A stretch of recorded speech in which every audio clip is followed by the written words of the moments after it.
Mister ladies YouTube நேயர்கள் அனைவருக்கும் உங்களுடைய வெல்னஸ் குருஜியுடைய அன்பான வணக்கங்கள். பொதுவாக நம்ம எல்லாருக்கும் ஒரு ஆசை, சரியான உடல் எடையோடு இருக்கணும். பார்க்குறவங்க யாரும் என்ன உனக்கு இவ்வளோ பெரிய தொப்பை இருக்கு அப்படின்னு கேட்கக்கூடாது. அதை விட முக்கியம், நம்மளோட உடல் எடை கஷ்டப்பட்டு குறைஞ்ச உடல் எடை கூடக்கூடாது. சார், இதுக்கு நான் என்னெல்லாம் பண்ணணும்? இதுதான் இன்றைக்கு பெரிய சவால். உடல் எடையை குறைக்கணும்னு ஆசைப்படுறவங்க எல்லாருக்கும் இருக்கக்கூடிய ஒரு மன வருத்தம் என்னன்னா, சார், ஒரு வருஷம் கடுமையான முயற்சி செய்து நான் என்னோட எடையை குறைச்சேன். ஆனா பாருங்க, அடுத்த 6 மாசத்துல மீண்டும் என்னோட உடல் எடை அதிகமாகி என்னோட உடம்பு ரொம்ப மோசமாயிருச்சு சார், நான் என்ன பண்றதுனே தெரியல சார் அப்படின்னு ரொம்ப வருத்தத்தோடு வரக்கூடிய ஆண்களும் பெண்களும் நிறைய பேர் இருக்காங்க. சினிமா துறை எல்லாரும் வியந்து பார்க்கக்கூடிய திரை. அதுல கூட பாத்தீங்கன்னா உடல் எடை மாற்றத்தினாலேயே வாய்ப்பை இழந்த பெரிய நடிகர்கள் நடிகைகள் கூட நம்ம பார்க்கிறோம். அப்ப நம்ம ஒரு சாதாரண மனிதன் எப்படி சார் என்னோட உடல் எடையை நான் மேனேஜ் பண்ண முடியும்? உடல் எடையை மேனேஜ் பண்றதுக்கு, குறைந்த உடல் எடை மீண்டும் அதிகமாகாமல் இருப்பதற்கு 5 வழிமுறைகள் நான் சொல்லிக் கொடுத்தேன். முதலாவது வழிமுறை அப்படிங்கிறது டீடாக்ஸுங்க. பொதுவா நான் என்னோட பிராக்டிஸ்ல என்கிட்ட வரக்கூடிய பேஷண்ட்ஸ் எல்லாருக்கும் நான் என்ன சொல்லுவேன்னா, உங்க எடை 50 கிலோ இருக்குன்னா இந்த 50 கிலோல 5 கிலோ உங்க உடம்புல இருக்கக்கூடிய கழிவு தான், டாக்ஸின்ஸ் மட்டும்தான். அப்ப வருஷத்துக்கு ஒரு முறை நீங்க ஒரு 6 நாளைக்கு நெய் மருந்துகள் சாப்பிட்டு 7வது நாள் பேதிக்கு சாப்பிடக்கூடிய டீடாக்ஸ் பண்ணுங்கன்னு சொல்றேன். அப்படின்னா என்ன? நம்ம செய்யக்கூடிய ஒரு முறையான சிகிச்சை. நம்ம உடம்பு வாதமா பித்தமா கபமான்னு பார்த்து, அந்த வாத பித்த கபத்தை பொறுத்து மருந்தூட்டப்பட்ட நெய் மருந்துகளை முதல் நாள் 30 மில்லி, அடுத்து 45, அடுத்து 60, அடுத்து 75, அடுத்து 90, அடுத்து 105 அப்படிங்கிற மாதிரி 6 நாட்களுக்கு அதை சாப்பிட்டு 7வது நாள் காலையில பேதிக்கு மருந்து எடுக்கக்கூடிய ஒரு சுலபமான டீடாக்ஸ் சிகிச்சை. இதை வருஷத்துக்கு ஒரு முறை நீங்க செஞ்சீங்கனாலே உங்க உடம்புல இருக்கக்கூடிய ஒரு வருட காலமாக உடம்பு தேக்கி வைக்கக்கூடிய அந்த கழிவுகள் உடலை விட்டு வெளியேறி கொண்டே இருக்கிறத நம்ம பார்க்கலாம்.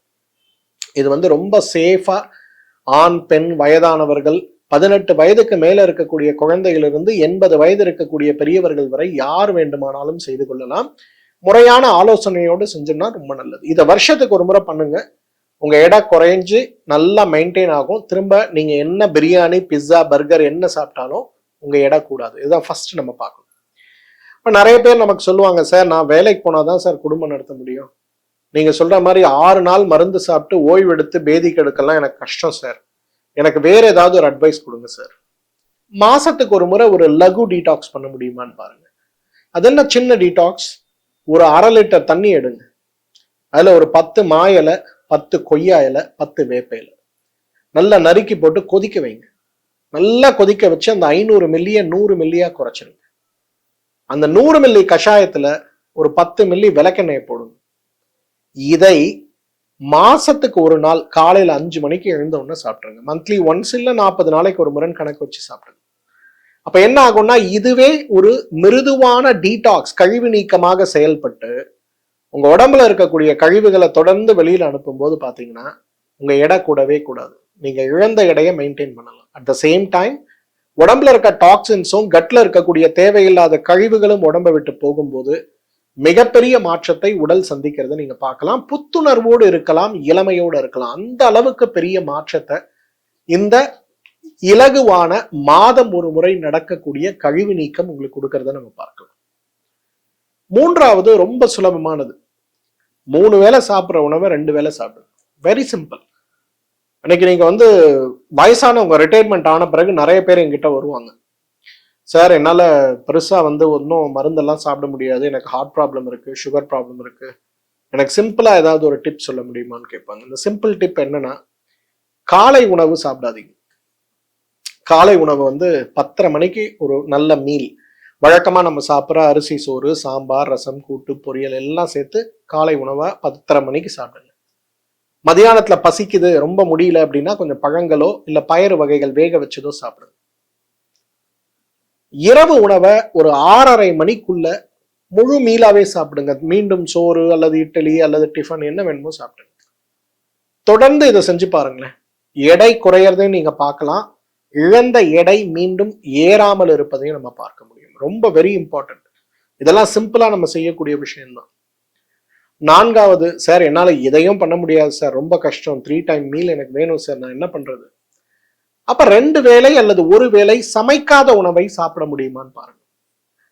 நான் ஒரு 65 வயசுல 100 கிலோ எடை இருக்க ஒரு அம்மா என்னை பார்க்க வந்திருந்தாங்க. அவங்க ஒரு சர்க்கரை நோயாளி. அவங்களால நிச்சயமா உணவை எல்லாம் ஸ்கிப் பண்ண முடியாது. அதே நேரத்துல வீட்டுல நிறைய வேலைகள் செய்ய வேண்டிய ஒரு குடும்ப தலைவி அவங்க. வேற வழியே இல்லை, குழந்தைகளை பார்க்கணும், பேர குழந்தைகளை பார்க்கணும், ஒரே டென்ஷன். எனக்கு ஏதாவது சொல்லுங்க, என்னோட எடையை குறைக்கணும். அவங்களுக்கு ரொம்ப சுலபமா சொன்ன காலை உணவுங்கிறது ஒரு அரை மூடி தேங்காய், அது கூட கொஞ்சம் ஆப்பிள் அல்லது பப்பாளி பழம், அது கூட பாதாம் பருப்பு ஒரு 5 பருப்பு, அப்படி இல்லைன்னா வேக வைத்த பச்சை பயிறு அல்லது வேக வைத்த வேர்க்கடலை ஒரு 50 கிராம். ஆனா இந்த உணவு சாப்பிட்றது மட்டும் நின்று நிறுத்தி மெதுவா ஒரு அரை மணி நேரம் டைம் எடுத்து சாப்பிடுங்க அப்படின்னு சொல்லி. மதிய உணவு, இரவு உணவு நீங்க வழக்கமா சாப்பிடக்கூடியது சாப்பிடுங்க. அதிகமான காஃபி, டீலாம் இல்லாம, எக்ஸ்ட்ரா ஆயில் ஐட்டம்ஸ்லாம் இல்லாம கொஞ்சம் மேனேஜ் பண்ண முடியுமான்னு பாருங்க. 3 மாதம் கழித்து அவங்க என்னை பார்க்கும்போது 5.5 கிலோ எடை குறைஞ்சிருந்தாங்க.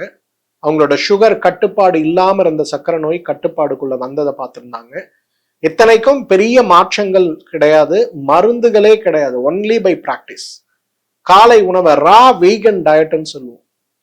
சமைக்காத காய்கறிகள், பழங்கள், கீரைகளை நம்ம உடலுடைய அமைப்புக்கு ஏற்றாற் போல எடுத்துக்கொள்ளக்கூடிய ஒரு முயற்சி. சார் இதுவும் என்னால பண்ண முடியாது சார், இன்னும் சிம்பிளா எனக்கு ஏதாவது ஒண்ணு சொல்லுங்க சார். நம்ம சென்னை முன்னாள் ஒரு முக்கியமான ஒரு அரசியல்வாதி ஒரு முறை என்னை பார்த்திருந்தார். என்னை பார்க்கும்போது அவரோட எடை 117 கிலோ. 117 கிலோ மட்டுமல்ல, அவருக்கு இதய நோய், சிறுநீரக நோய், ஈரல் நோய், சர்க்கரை நோய், குடல் புண்ணோய், தூக்கமின்மை நோய், மலச்சிக்கல் அப்படின்னு நிறைய பிரச்சனைகளோட என்ன பார்க்க வந்தார். அவர் வரும்போதே பார்த்தீங்கன்னா ஒரு 1000 பக்கம் இருக்கக்கூடிய மருத்துவ அறிக்கையோட வந்தார். பட் அவருக்கு உடம்பு நல்லா ஆகணும், வயசு 60 வயசு தான் ஆச்சு, நிறைய பணம், சொத்து, காசு, புகழ் எல்லாமே இருக்கு. அப்ப சார் நான் என்ன பண்ணா நல்லா இருக்க முடியும் சார், எனக்கு ஒரு அட்வைஸ் பண்ணுங்க அப்படின்னாரு. அப்ப நான் அவருக்கு சொன்ன அட்வைஸ் என்ன தெரியுமா? காலை உணவை அரை மணி நேரம் டைம் எடுத்து மென்னு சாப்பிடணும். மதிய உணவை 45 நிமிடம் டைம் எடுத்து மென்னு சாப்பிடணும். ராத்திரி உணவை மீண்டும் அரை மணி நேரம் டைம் எடுத்து மென்னு சாப்பிடணும். இந்த 3 டைமும் நீங்க சாப்பிடும்போது வேற எந்த மொபைல் போனோ டிவியோ இல்லாம, யார்கிட்டையும் பேசாம, சாப்பிடும்போது உணவு சாப்பிடாம, பேசாம, மென்று அமைதியாக சாப்பிடணும். அவர் என்கிட்ட கேட்டாரு, சார் என்னோட டைம் எவ்வளவு வேல்யூபிள் தெரியுமா சார், நான் அரை மணி நேரம் பிரேக்ஃபாஸ்ட் சாப்பிட்டேன்னா வெளியில கட்சிக்காரங்கள்ல இருந்து அதிகாரிகள் வரலாம் வெயிட் பண்ணும் சார் அப்படின்னு. நான் சொன்னேன், உங்களுடைய நேரம், உங்களோட ஆரோக்கியம் இது ரொம்ப முக்கியம். நான் சொன்ன மாதிரி நீங்க செஞ்சீங்கன்னா நீங்க 100 வயசு 120 வயசு வாழ முடியும், இளமையா வாழ முடியும். இந்த மாதிரி தேவையில்லாத மருந்துகள், நோய்கள் அற்று வாழ முடியும் நான் சொன்னப்ப அவர் நம்பல. இருந்தாலும் அவங்க வீட்டுக்காரமா ரொம்ப ப்ரெஷர் கொடுத்து, இல்ல ஐயா சொல்றாங்கன்னா நீங்க கேட்கணும், நான் கேட்க வைக்கிறேன் டாக்டர், ஒரு மாசம் நீங்க ஒன்றும் கவலைப்படாதீங்கன்னு சொல்லி கரெக்டா ஃபாலோ பண்ண வச்சாங்க.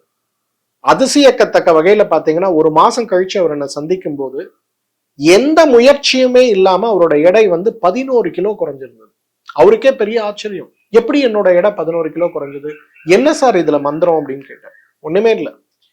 நீங்க ஒரு உணவை சாப்பிட்றீங்க அப்படின்னா அந்த உணவை நீங்க வாயிலேயே நன்றாக மென்று உமிழ்நீரோட கலந்து சாப்பிட்றீங்க, அரைத்து கூழாக்கி இங்கேயே முழுங்கிடுறீங்க அப்படின்னா வயிற்றுக்கு அந்த இடத்துல பெரிய வேலை இல்லை, வினையூக்கிகள் போய் முறையா செயல்படும். அப்ப ஜீரணம் சரியா இருக்கும், கழிவு நீக்கம் சரியா இருக்கும்.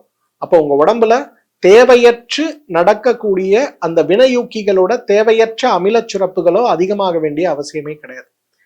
அப்ப சாப்பிட்ற உணவு வாயிலேயே அதோட செரிமானம் ஆரம்பிக்கும் போது நீங்க கூட நல்லா மென்று சாப்பிடும் போது உங்களுக்கு தண்ணீரோட அவசியமே கிடையாது. 50% வயிறு, 25% தண்ணீர், 25% காலியிடும். திருப்தியாவும் சாப்பிடலாம், என்ன வேணா சாப்பிடலாம், சைவம் அசைவம், பிரியாணி, சிக்கன், பர்கர், மட்டன், மீன், எறா, என்ன வேணா சாப்பிடுங்க. ஆனா அரை மணி நேரம் ஒரு வாய் உருண்டை நீங்க வாயில போடுறீங்கன்னா 7 முறை மெல்லணும். அதே போல காலை உணவு, அதே போல மதியம் உணவு, அதே போல இரவு உணவு. இப்ப அவர் என்னை பார்த்து கிட்டத்தட்ட 6-7 வருஷம் ஆச்சு. இந்த 7 வருஷத்துல பாத்தீங்கன்னா அவருக்கு இருந்த சிறுநீரக நோய், அவருக்கு இருந்த இதய நோய், அவருக்கு இருந்த ஈரல் நோய், இது எதுவுமே கிடையாது. அவருடைய மருத்துவர் சென்னையில இருக்கக்கூடிய மிக பிரபலமான மருத்துவமனையோட தலைமை மருத்துவர். அவரே பார்த்து எப்படி உணவு ஒரு மனிதனை ஆரோக்கியமாக மாற்ற முடியும் அப்படிங்கிறத என்னுடைய 50 வருட அனுபவத்துல உன்னை பார்த்துதான் கத்துக்கிட்டேன்னு அவரை ரொம்ப பாராட்டினதா என்கிட்ட வந்து அவர் பகிர்ந்துகிட்டார். நல்ல நண்பராக இன்றும் என்னோடு தொடர்ந்து கொண்டிருக்கிறார். எதுக்காக இதை சொல்றேன்னா, உணவு என்ன சாப்பிட்றோங்கிறது வேற, உணவை எப்படி சாப்பிட்றோங்கிறது வேற. ஸோ இந்த 5 விஷயங்களை நீங்க செய்யுங்களேன். இதை செய்யறதுக்கு காசு பணம்லாம் ஒன்றும் தேவையில்லை, நம்மளே செய்யலாம். முறையா செய்யுங்க. ஒரு 3 மாத காலம் 100 நாட்கள் இதை செய்யுங்க. செஞ்சுட்டு உங்க உடல் எடை அதிகமாகாமல் குறையுது, குறைந்த எடை அதிகமாகாமல் இருக்கு அப்படிங்கிறத, உங்களுடைய அனுபவம் என்னங்கிறத இந்த வீடியோல என்னோட கமெண்ட்ல ஷேர் பண்ணிக்க முடியுமான்னு பாருங்க. மீண்டும் இன்னொரு வீடியோல உங்களை சந்திக்கிறேன். அதுவரை உங்களிடமிருந்து விடைபெறுவது உங்களுடைய வெல்னஸ் குருஜி. நன்றி, வணக்கம்.